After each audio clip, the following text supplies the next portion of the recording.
Welcome to Melodifestivalen 2020 in Gothenburg. It's semi-final 2 of the competition, and with us now is Dotter. Hello, Dotter. How are you? Hello. Thank you. I'm good. So it's not the first time that you take part in this contest. You've been there before. Can you tell us a bit when it was and what was the song now? I was participating in 2018 with a song called Cry. Okay. Now, Dotter is not your real name. What does it mean?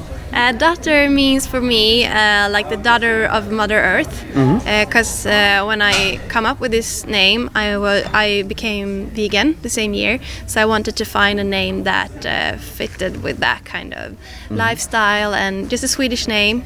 So my boyfriend actually looked up old Swedish names and he just pointed at this name, and I was like, oh my god, Dotter, that's so cool. You could call your baby Dotter when you like years ago.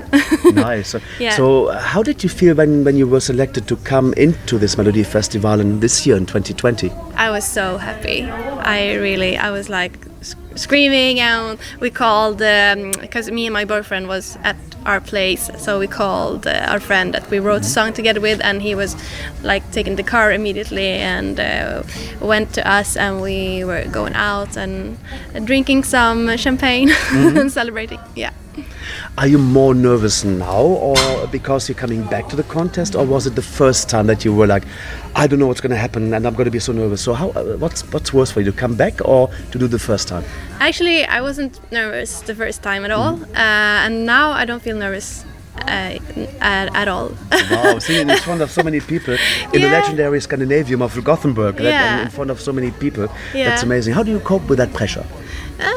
I just think it's fun. I mean, the more the more fun. Wow, really good, fantastic.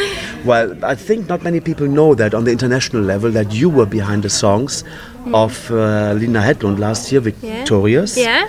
And before Mariette, you did A Million Years. You wrote that. So. And what good sellers there were, and good songs as well at the competition. So why didn't you sing those alone by yourself? No, I don't feel like those songs are Dotter songs actually. Okay. So that's why, yeah. So what did animate you to write those songs? And did you have Mariette and Lina in mind? Did you write it especially for them? No, actually not. Both songs were written without having any artist in mind, and then their names came across us, and then when they wanted to sing the songs, we were like finishing them together with the artists. Okay. Yeah. So that's good. So it's like a bond together of musicians that then you decide then who is the best one to sing it for. So the song you got in the running this year is the third one in the competition. Can you tell us the title of it and what is the message in the song? Yeah, it's called Bulletproof, and it's about showing yourself being vulnerable to another person. For example, a person that you're in love with, or maybe it could be a bullier, or what you call it, like someone's teasing you, or a family member that like saying stuff that you don't feel happy with, so that you stand up for yourself and tell them that this is not okay. I feel really bad when you say this stuff to me. Okay, well, very good message to people. I find this is. How will you stage it? I will stage it with having this mirror top that we created, just small mirrors that we put on this top, and we have these laser kind of lamps that are hitting the mirror top, so the mirrors will like radiate, flashback. Yeah, exactly, like millions small. Like A Million Years, but a million lights now, is it? A million lights, exactly. Now, as a songwriter, let's phrase it this way: you prefer to be more a songwriter or more a singer? A singer. Absolutely, but I mean I wrote my own music, and I love to write music in different genres, so it's really hard to say, but I feel really fulfilled when I'm on the stage myself. Okay. Writing songs, how is the process for you on that one? You get ideas, and what does give you animation ideas to write music, and especially when you write it for other people? Do you think of other people first, and then you say, oh, I need to write a song for that person? Or is it something that you say, just write a song, and then whoever take it, I don't mind? Yeah, I don't know really exactly how it. I mean, I really feel when it's a song for me or for not for me. I can feel that.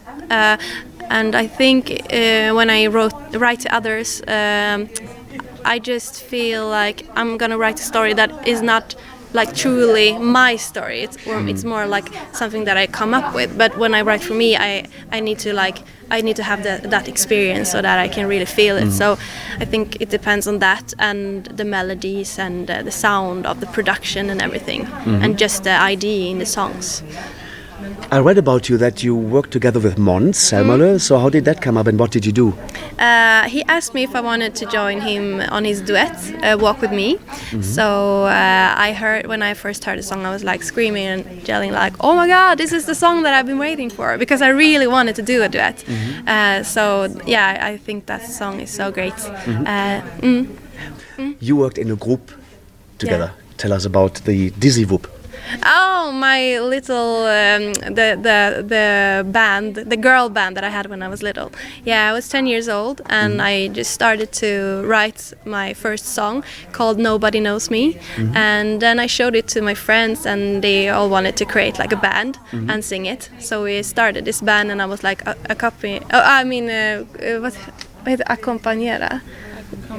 In the company of? Accompanied by? I mean, accompanied with piano, like playing the piano. With the piano, Yeah. Okay. Wow. So, Okay, that's and performing for the class. Yeah. Nice. Now you are at Melodifestivalen. What are your favorite moments in the past? When did you start watching it? I started watching it since I was like super small.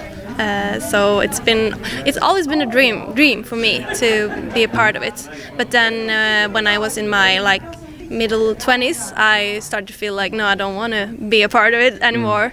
But now again, I'm back on it. So. And when you win this competition here in Gothenburg, you go to the final, and there's a chance, of course, for that ticket to go to Rotterdam for Eurovision 2020. Yeah. What do you know about the Eurovision Song Contest? When did you start first watching that? And have you any favorite moments from the past, apart from the Swedish euphoria? Yeah. Or so just see. But what do you remember from your childhood? I just remember when I was little, the Eurovision Song Contest was way too long for me. So I always fell asleep watching it, and then my mother woke me up, and she was like, "You missed who won," and I was like, "Oh, it's too long." But it's now like almost a 4-hour show now. Yeah. But so this were the moments and songs from that you remember from the early days.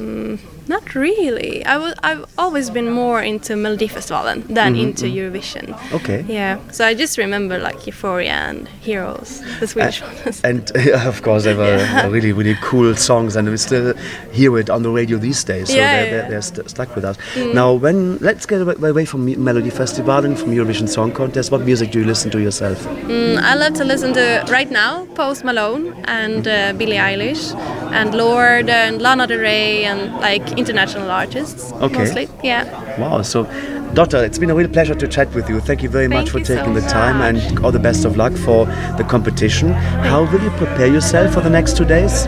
Just relax a little bit more, and I need to focus on the staging, because there's so many new things that we come up with right now, so I need to practice a bit. Okay.